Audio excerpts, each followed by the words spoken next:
வணக்கம். ஆகாஷ்வாணி புதுச்சேரி மாநில செய்திகள் வாசிப்பவர் நாராயணசாமி.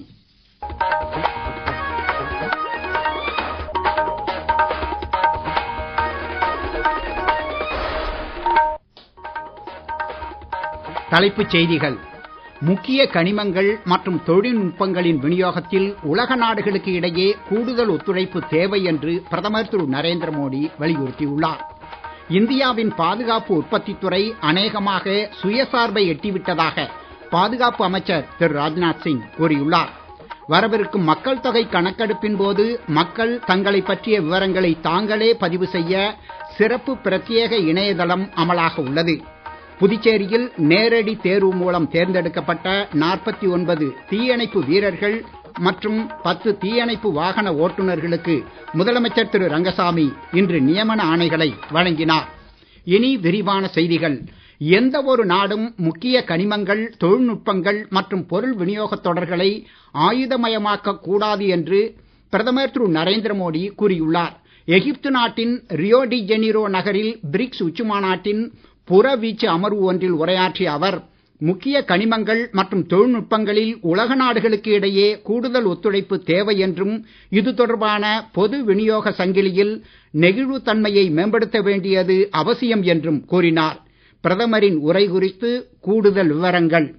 நடப்பு 21ஆம் நூற்றாண்டில் உலக மக்களின் முன்னேற்றமும் நல்வாழ்வும் செயற்கை நுண்ணறிவு போன்ற தொழில்நுட்பங்களை மிகவும் சார்ந்து இருப்பதாக பிரதமர் திரு நரேந்திர மோடி தெரிவித்தார். செயற்கை நுண்ணறிவு மூலம் மக்களின் அன்றாட வாழ்க்கையை பெரிதும் மேம்படுத்த முடியும் என்றாலும் இதில் பாகுபாடு, நன்னெறி முரண்பாடு போன்ற பல அபாயங்களும் இருப்பதை கருத்தில் கொண்டே மானுட நன்மைக்கான AI என்னும் கொள்கையை இந்தியா பின்பற்றி வருவதாக அவர் கூறினார். செயற்கை நுண்ணறிவு தொழில்நுட்பங்களின் நிர்வாகத்தில் புதுமை படைப்புகளை ஊக்குவிக்கும் அதேவேளை பல்வேறு தரப்பினரின் கவலைகளுக்கும் சம அளவில் இடமளித்து பொறுப்புடன் செயல்பட வேண்டும் என்பதே இந்தியாவின் நிலைப்பாடு என்றும் அவர் மேலும் குறிப்பிட்டார். பிரதமர் திரு நரேந்திர மோடி தலைமையில் இந்தியாவின் பாதுகாப்பு உற்பத்தித் துறை அநேகமாக சுயசார்பை எட்டிவிட்டதாக பாதுகாப்பு அமைச்சர் திரு ராஜ்நாத் சிங் கூறியுள்ளார். இன்று புதுடில்லியில் பாதுகாப்புத்துறை கணக்கியல் கட்டுப்பாட்டு அதிகாரிகளின் மாநாட்டில் உரையாற்றிய அவர், முன்பு வெளிநாடுகளிலிருந்து இறக்குமதி செய்யப்பட்ட ஆயுதங்கள் தற்போது உள்நாட்டிலேயே தயாரிக்கப்படுவதாகவும், உள்நாட்டு ஆயுதங்களின் வல்லமை அண்மையில் ஆபரேஷன் சிந்தூர் நடவடிக்கையின் போது வெளிப்பட்டதை தொடர்ந்து தற்போது உலக அளவில் இத்தகைய ஆயுதங்களின் தேவை அதிகரித்திருப்பதாகவும் கூறினார். அமெரிக்கா, ஐரோப்பா உட்பட உலகெங்கிலும் பல்வேறு நாடுகளின் ராணுவ செலவுகள் அதிகரித்து வரும் நிலையில் பாதுகாப்பு பொருளியல் துறையினரின் முக்கியத்துவம் மேலும் வலுவடைந்து வருவதாக அவர் கூறினார். அனைத்து மக்களுக்கும் ஒரே சீரான தரமான மருத்துவ வசதிகளை எளிதில் அணுகத் தகுந்த விதத்தில் குறைந்த கட்டணத்தில் வழங்கும் இலக்கை நாடு விரைந்து எட்டி வருவதாக மத்திய சுகாதார அமைச்சர் டாக்டர் JP நட்டா கூறியுள்ளார். தற்போது நாடு முழுவதும் 1,77,000க்கும் மேற்பட்ட ஆயுஷ்மான் ஆரோக்கிய மந்திர்கள் மக்களுக்கு தேவையான மருத்துவ வசதிகளை அவர்கள் வசிக்கும் இடத்திற்கு அருகிலேயே வழங்குவதாகவும், சஞ்சீவனி, டெலிமனஸ் போன்ற தொலைநிலை மருத்துவ ஆலோசனை வசதிகளால் சிறப்பு மருத்துவம் மக்களுக்கு கிடைப்பது எளிதாகி இருப்பதாகவும் இன்று தேசிய நாளேடு ஒன்றில் எழுதியுள்ள கட்டுரையில் அமைச்சர் கூறியுள்ளார். இந்திரதனுஷ் இயக்கத்தின் கீழ் நாடு முழுவதும் 5.46 கோடி குழந்தைகள் மற்றும் 1.32 கோடி கருவுற்ற தாய்மார்களுக்கு தடுப்பூசி போடப்பட்டுள்ளதாகவும் அவர் தெரிவித்துள்ளார். நாட்டில் மகப்பேற்று கால மரணங்களின் எண்ணிக்கை 86% குறைந்திருப்பதாக ஐநா அறிக்கையின் மூலம் தெரிய வந்துள்ளதாகவும், இது உலக சராசரியை விட 2 மடங்கு முன்னேற்றம் என்றும் அமைச்சர் கூறியுள்ளார். மத்திய தகவல் ஒலிபரப்புத்துறை இணையமைச்சர் டாக்டர் எல் முருகன் ஆரோக்கிய இந்தியா வளமான இந்தியா இயக்கத்தின் கீழ் இன்று சென்னையில் ESI பயனாளிகளுக்கான மருத்துவ பரிசோதனை முகாமை தொடக்கி வைத்தார். நாட்டில் ஒவ்வொரு தனிநபரின் ஆரோக்கியமும் மிக முக்கியம் என்று அவர் கூறினார். உணவில் கொழுப்பின் அளவை குறைத்து உடல் பருமன் பிரச்சனைக்கு தீர்வு காண வேண்டியதன் அவசியத்தையும், யோகா மூலம் ஆரோக்கியமான வாழ்க்கை முறைக்கு மாற வேண்டியதன் அவசியத்தையும் பிரதமர் திரு நரேந்திர மோடி வலியுறுத்தி வருவதாக அவர் தெரிவித்தார். நாட்டின் ஒவ்வொரு மாவட்டத்திலும் தலா ஒரு ESI மருத்துவக் கல்லூரியை தொடக்கும் இலக்குடன் அரசு செயல்பட்டு வருவதாகவும், அடுத்த 5 ஆண்டுகளில் கூடுதலாக 75,000 மருத்துவ மாணவர் சேர்க்கை இடங்களை உருவாக்க நடவடிக்கை எடுக்கப்படுவதாகவும் அமைச்சர் தெரிவித்தார். நாட்டில் 15,000க்கும் மேற்பட்ட மக்கள் மருந்தகங்களில் குறைந்த விலையில் மருந்துகள் மக்களுக்கு விற்கப்படுவதாகவும் பொருளாதார ரீதியில் பின்தங்கிய பிரிவினருக்கு 5 லட்சம் ரூபாய் வரை மருத்துவ காப்பீடு வழங்கும் திட்டத்தை அரசு அமல்படுத்தி வருவதாகவும் அவர் கூறினார். நீங்கள் கேட்டுக்கொண்டிருப்பது மாநில செய்திகள். ஆகாஷ்வாணி செய்திகளை நேயர்கள் உடனுக்குடன் தெரிந்து கொள்ள எமது புதுச்சேரி மண்டல செய்திப் பிரிவின் சமூக ஊடகங்களான @AARnews_புதுவை என்ற எக்ஸ் பக்கத்தையும், all India radio news Puducherry என்ற Facebook பக்கத்தையும், @RNU புதுச்சேரி என்ற யூடியூப் சேனலையும் அணுகலாம்.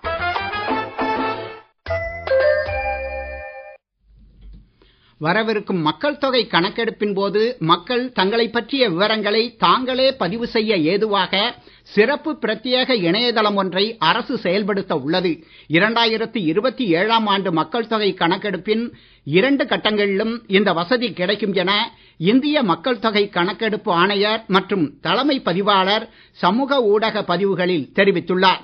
தலைமை பதிவாளரின் சமூக ஊடக பதிவுகள் குறித்து கூடுதல் தகவல்கள். நாட்டில் முதல் முறையாக இம்முறை மக்கள் தொகை கணக்கெடுப்பு டிஜிட்டல் முறையில் மேற்கொள்ளப்படும் என்றும், ஆங்கிலம், ஹிந்தி மற்றும் பிராந்திய மொழிகளில் மக்கள் தொகை விவரங்களை சேகரிக்க மொபைல் செயலிகள் பயன்படுத்தப்படும் என்றும் தலைமை பதிவாளர் தெரிவித்துள்ளார். 2027ஆம் ஆண்டு மக்கள் தொகை கணக்கெடுப்பிற்கான அரசிதழ் அறிவிக்கையை மத்திய அரசு கடந்த மாதம் வெளியிட்டு மாநிலங்கள் மற்றும் யூனியன் பிரதேசங்களின் அரசிதழ்களில் இதை மறு வெளியீடு செய்யுமாறு கேட்டுக் கொண்டுள்ளது. இம்முறை 2 கட்டங்களாக மேற்கொள்ளப்பட உள்ள மக்கள் தொகை கணக்கெடுப்பில் வீடுகளை பட்டியலிடுவதற்கான முதல் கட்ட பணிகள் அடுத்த ஆண்டு ஏப்ரல் மாதத்தில் தொடங்க இருப்பதும், 2ஆம் கட்டத்தில் மக்கள் தொகை விவரங்கள் சேகரிக்கப்படும் என்பதும் குறிப்பிடத்தக்கது. சுரங்கத்துறையில் முன்னேற்றம், மக்கள் நலன் மற்றும் சுற்றுச்சூழல் பாதுகாப்பை மேம்படுத்த மத்திய அரசு பல்வேறு முக்கிய சீர்திருத்தங்களை அமல்படுத்தி வருவதாக மத்திய நிலக்கரி மற்றும் சுரங்கத்துறை அமைச்சர் திரு கிஷன் ரெட்டி கூறியுள்ளார். 5 நட்சத்திர மற்றும் 7 நட்சத்திர அந்தஸ்து பெற்ற சுரங்கங்களை பாராட்டும் வகையில் ராஜஸ்தான் மாநிலம் ஜெய்ப்பூரில் இன்று நடைபெற்ற விழாவில் அவர் உரையாற்றினார். சுரங்கப் பணியில் ஈடுபட்டுள்ள தொழிலாளர் மட்டுமின்றி சுரங்கங்களை சுற்றியுள்ள பகுதிகளில் வசிக்கும் மக்களின் நலன்களும் பாதுகாக்கப்படுவதை அரசு உறுதிப்படுத்தி இருப்பதாக அவர் தெரிவித்தார். வளங்குன்றா அடிப்படையில் சுரங்கப் பணிகள் மேற்கொள்ளப்படுவதை உறுதிப்படுத்துவதில் தொழில்நுட்பங்களின் பயன்பாட்டை அரசு ஊக்குவித்து வருவதாக அமைச்சர் மேலும் கூறினார். புதுச்சேரியில் நேரடி தேர்வு மூலம் தீயணைப்புத் துறைக்கு தேர்ந்தெடுக்கப்பட்ட 49 தீயணைப்பு வீரர்கள் மற்றும் 10 தீயணைப்பு வாகன ஓட்டுநர்களுக்கு முதலமைச்சர் திரு ரங்கசாமி இன்று நியமன ஆணைகளை வழங்கினார். நியமன உத்தரவு வழங்கப்பட்ட 49 தீயணைப்பு வீரர்களில் 17 பெண்களும் அடங்குவர். தீயணைப்புத் துறையில் 10, 15 மற்றும் 25 ஆண்டுகளாக பதவி உயர்வு இன்றி பணிபுரிந்து வரும் தீயணைப்பு வீரர்களுக்கு சிறப்பு நிலை சீருடை அந்தஸ்து வழங்குவதற்கான ஆணைகளையும் இன்று முதலமைச்சர் திரு ரங்கசாமி வழங்கினார். சட்டப்பேரவையில் உள்ள முதலமைச்சர் அலுவலகத்தில் நடைபெற்ற இந்நிகழ்ச்சியின் போது சட்டப்பேரவைத் தலைவர் திரு ஆர் செல்வம், சட்டமன்ற உறுப்பினர் திரு சாய் ஜே சரவணன்குமார், தீயணைப்புத்துறை செயலர் டாக்டர் முத்தம்மா உள்ளிட்டோர் உடன் இருந்தனர். புதுச்சேரியில் இந்திரா நகர் தொகுதிக்குட்பட்ட பல்வேறு பகுதிகளில் 8 கோடியே 10 லட்சம் ரூபாய் மதிப்பில் பாதாள சாக்கடை திட்டத்தை விரிவுபடுத்தும் பணிகளை முதலமைச்சர் திரு ரங்கசாமி, அரசு கொறடா திரு ஏகேடி ஆறுமுகம் ஆகியோர் இன்று பூமி பூஜை செய்து தொடக்கி வைத்தனர். பொதுப்பணித்துறை தலைமை பொறியாளர் திரு வீரசெல்வம் உள்ளிட்ட அதிகாரிகள் மற்றும் உள்ளூர் பிரமுகர்கள் இதில் கலந்து கொண்டனர். புதுச்சேரி துணைநிலை ஆளுநர் திரு கைலாஷ்நாதன் இன்று பிள்ளைச்சாவடி மீனவர் கிராமத்தில் உள்ள கங்கையம்மன் கோவில் கும்பாபிஷேக விழாவில் கலந்து கொண்டு புனித நீர் ஊற்றி வழிபாடு செய்தார். முன்னதாக பூரண கும்ப மரியாதையுடன் துணைநிலை ஆளுநருக்கு வரவேற்பு அளிக்கப்பட்டது. சட்டமன்ற உறுப்பினர் திரு கல்யாணசுந்தரம், மீனவ கிராம பஞ்சாயத்தார் மற்றும் கோவில் நிர்வாகிகள் உடன் இருந்தனர்.